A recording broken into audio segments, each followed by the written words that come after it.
Let's welcome on the Stevens Roofing Newsmaker line, Texas Land Commissioner George P. Bush.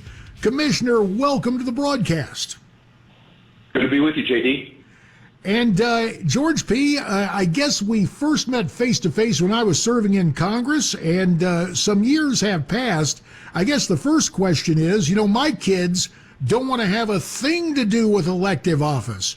What was the appeal of politics for you, having seen your granddad, your uncle, and your dad serve in public office and all the attendant slings and arrows that, of course, come along with the opportunity to serve? Well, JD, thank you for your service and your continued voice in the conservative movement. It's great to be with you. Yeah, I remember that time period, and that was my first exposure to politics, but I wouldn't say that after helping out my uncle that I was interested really definitively in running for office. I tried to follow my grandmother, Barbara Bush's advice in making a name for myself and in my community in Fort Worth, pay taxes like everybody else, raise a family, and distinguish myself outside of my family name. And really didn't think about throwing my hat in the ring until 2014 when Governor Perry announced he was leaving Austin to serve other causes.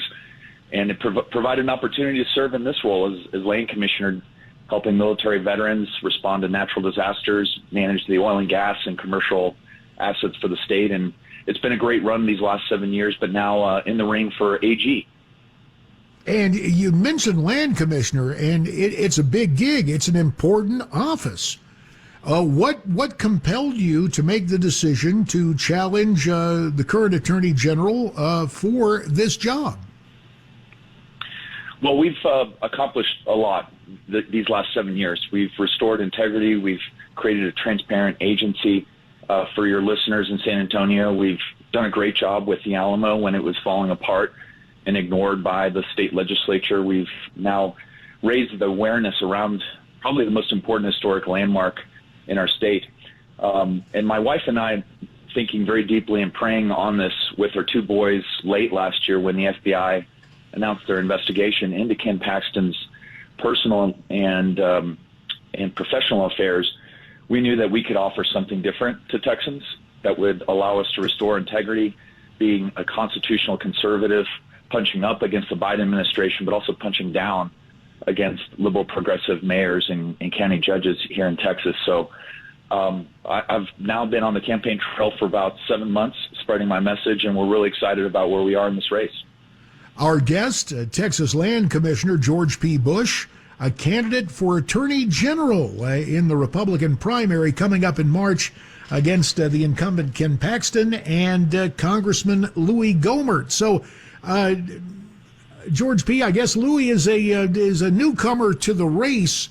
The dynamics of this race with three of you slugging it out for this job, how do you envision the campaign going? You say things have gone well for you, but it's a comparatively short primary season from when Louis announced, what was it, just a couple of weeks ago? What's your take on having three in the race?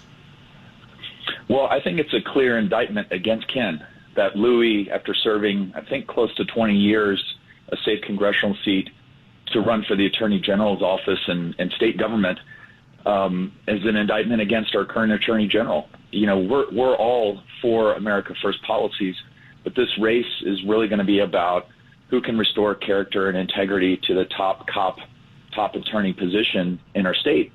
And for Louis to jump in there, I think shows, A, that Ken is damaged and that the allegations are very real and have to be taken very seriously.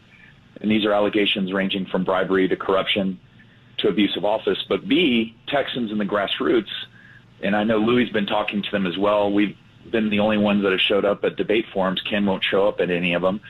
That they want to change. They want somebody who's clean, who's above reproach, who's going to focus on the job every day, who's going to work to secure the border, back the thin blue line, confront human trafficking, and confront these dangerous policies that we're seeing from Washington, D.C. And hopefully, if you think about it, JD, and you know this better than anybody, it's the Republicans AG that are truly the last line of defense, because we will take back the House, but question marks on the Senate. And, who knows if Biden lasts the full 4 years as president, but But he's in that aggressive agenda that they have, still have another 3 years. So it's the Republicans AG that are the last line of defense. Before we let you go, and you mentioned this, and you were on hold, so you probably heard me talking about this.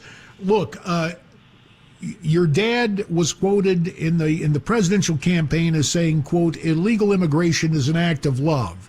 We talked about it in a television interview. I let him make his case. Your uncle talked about comprehensive immigration reform.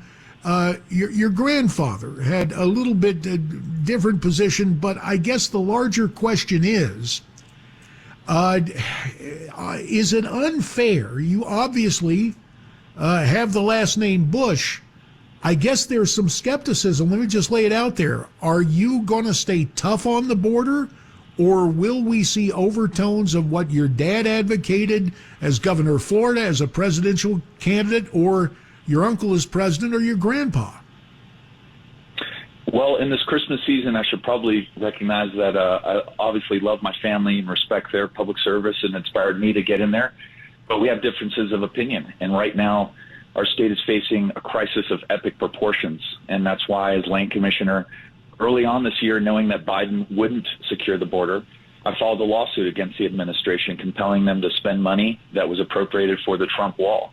And just a week ago, before the Christmas break, I announced the construction of the Texas wall on state lands. You may have seen that, JD, where we partnered with the Facilities Commission and the governor's office. The legislature acted in a historic fashion and appropriated $2 billion to finish the Trump wall. And so we started construction on state acreage, which is managed by my agency, and we're building about 200 feet per day. So almost a football field per day that is going to help to secure some of the most highly trafficked corridors where human traffickers, drug smugglers, coyotes are coming across, and not only endangering border communities, but all of Texas. I'll just close by saying, JD, that we are in the midst of an epidemic regarding fentanyl. The amount of fentanyl that is transported across our border this past year is enough to overdose the entire country fatally. And so recently we saw some high school athletes take a toxic cocktail in suburban areas in Dallas and Houston. We've got to take this more seriously. And as the next AG, I want to continue that work as I've done as land commissioner. Well, George P. Bush, you have been most generous with your time, and appreciate the fact that you're willing to spend that time with us. And we wish you well on the campaign trail, and a very happy New Year. Awesome. Let's do it again, buddy. Thank you, sir. You bet. George P. Bush, Texas Land Commissioner, candidate for the Republican nomination for Texas Attorney General, joining us on the Stevens Roofing Newsmaker line.